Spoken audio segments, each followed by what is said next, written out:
네, 5월 9일 장미 대선이 39일 앞으로 다가온 가운데 각 정당별 대선 대진표가 속속 윤곽을 드러내고 있습니다. 자유한국당은 오늘 홍준표 경남지사를 대선 후보로 선출했습니다. 앞서 정의당과 바른정당은 각각 심상정 의원과 유승민 의원을 대선 주자로 확정했고 나머지 정당에서도 서서히 우열이 가려지고 있습니다.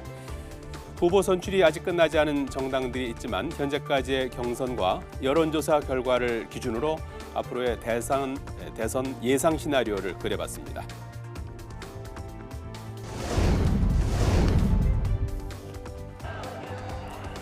개헌을 고리로 한 제3지대나 통합연대 등 단일화 이슈는 꾸준히 제기되고 있지만 현재까지 수면 위로 드러난 것은 없습니다. 때문에 예상되는 첫 번째 대선 구도 시나리오는 각 당 후보들이 모두 나오는 다자 구도입니다. 사실은 일어나기가 상당히 시간적으로 부족하다라는 거죠. 그렇게 되면 결국은 이제 결과론적으로는 뭐가 올 거냐? 다자구도가 되는 것이죠.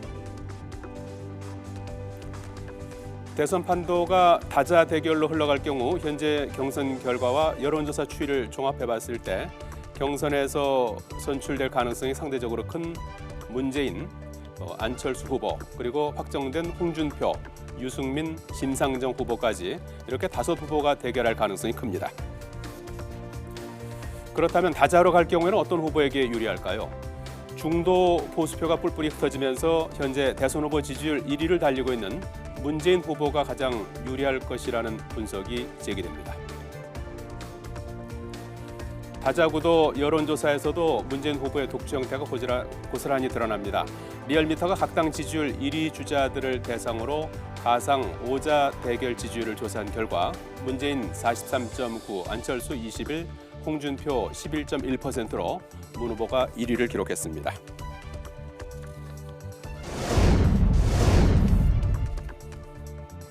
저는 이제 시간이 하루하루 지날수록 단일화할 가능성이 높아질 거라고 봅니다. 그렇기 때문에 그 위기의식이 커질수록 뭉칠 수밖에 없습니다. 여기 이제 두 번째 예상할 수 있는 시나리오는 3자 구도입니다. 더불어민주당과 국민의당 후보로 각각 문재인 전 대표, 안철수 전 대표가 나서고 범보수 진영 후보가 나와서 맞붙는 겁니다. 관건은 한때는 한 식구였던 자유한국당과 바른정당의 대선 후보 단일화가 과연 이루어질 수 있느냐의 여부입니다. 자유한국당 홍준표 후보는 지난 14일 김무성 바른정당 고문을 만나서 보수 후보 단일화를 제안했다고 밝혔습니다. 유승민 후보 또한 TV토론을 포함해 곳곳에서 후보 단일화의 필요성을 강조해왔습니다. 같은 우파적 있는 사람들은 대동단결을 해야죠. 그래 안 하고 그러면 전부 다 망하지. 각 당 후보 당연히 정하고 순리대로 해야죠, 뭐든지. 그런 걸 할 때 이제 명분의 원칙이 중요하다, 그 말씀 드리겠습니다.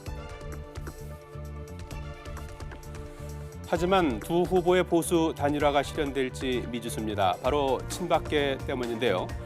바른정당은 연대 선제 조건으로 친박 세력 청산을 요구하고 있고 친박계 또한 바른정당과의 연대론을 반기지 않고 있습니다.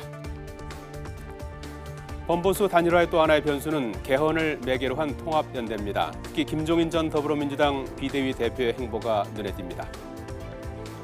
홍석현 전 중앙일보 회장과 정운찬 전 국무총리 등과 만나서 통합정부 구상에 대한 의견을 나누는 등 문재인 전 대표를 제외한 정치권 세력을 규합하는 데 적극적으로 나서고 있는 모양새입니다. 그럼 구심도 사실은 비문연대 어떻게 연대를 하고 연합을 할 거냐.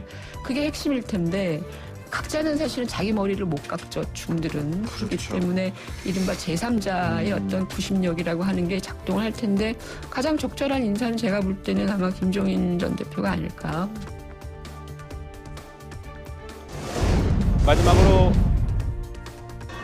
마지막으로 더불어민주당 문재인 전 대표와 국민의당 안철수 전 공동대표가 대선 후보 경선의 최대 승부처로 불리는 호남에서 압도적 1위를 차지하면서 두 주자의 양재 대결 구도가 현실화될지도 주목됩니다.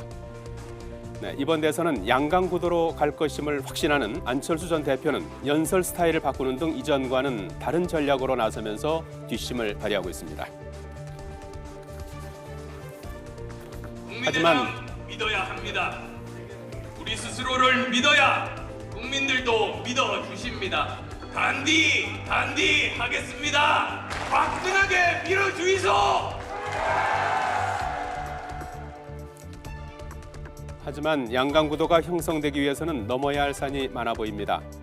두 후보 간의 지지율 격차를 좀 더 좁혀야 하고 문재인 후보를 제외한 단일화 과정에서 안철수 후보로 확정하려면 자유한국당과 바른정당까지 담아내야 하는데 각각의 텃밭 여론이 이를 수용할지가 변수입니다.